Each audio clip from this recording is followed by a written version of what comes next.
ପୁରୁଣା କଟକ ବାଣ ଗୋଦାମରେ ପୁଣି ବିସ୍ଫୋରଣ। ବାଣ ବେପାରୀ ଆଲୋକ ଦତ୍ତ କାଣ୍ଟି ଅଟକ।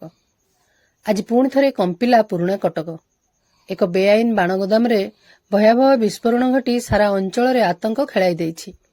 ସୂଚନା ଅନୁଯାୟୀ ଆଜି ଅପରାହ୍ନରେ ପୁରୁଣା କଟକସ୍ଥିତ ଏକ ଜନବସତିପୂର୍ଣ୍ଣ ଅଞ୍ଚଳରେ ଥିବା ବାଣ ଗୋଦାମରେ ହଠାତ୍ ନିଆଁ ଲାଗିଯିବା ସହ ଶକ୍ତିଶାଳୀ ବିସ୍ଫୋରଣ ହୋଇଥିଲା। ବିସ୍ଫୋରଣର ତୀବ୍ରତା ଏତେ ଅଧିକ ଥିଲା ଯେ ଆଖପାଖ ଘରର କାନ୍ଥ ଏବଂ କାଚ ଝରକା ଫାଟିଯାଇଛି। ଘଟଣାସ୍ଥଳରେ ପୋଲିସ ଏବଂ ଅଗ୍ନିଶମ ବାହିନୀ ପହଞ୍ଚି ନିଆଁକୁ ଆୟତ୍ତ କରିବା ବେଳେ ଏହି ମାମଲାରେ ପୋଲିସ କଡ଼ା ପଦକ୍ଷେପ ଗ୍ରହଣ କରିଛି।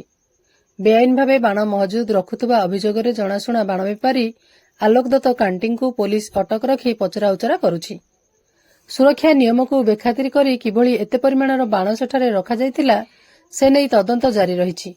ସ୍ଥାନୀୟ ବାସିନ୍ଦା ଏହି ବାଣ ଘଟଣା ପରେ ଭୟଭୀତ ଥିବାବେଳେ ସହର ଭିତରେ ଥିବା ଏଭଳି ବେଆଇନ ଗୋଦାମଗୁଡ଼ିକ ଉପରେ ଚଢ଼ାଉ କରିବାକୁ ଦାବି କରିଛନ୍ତି।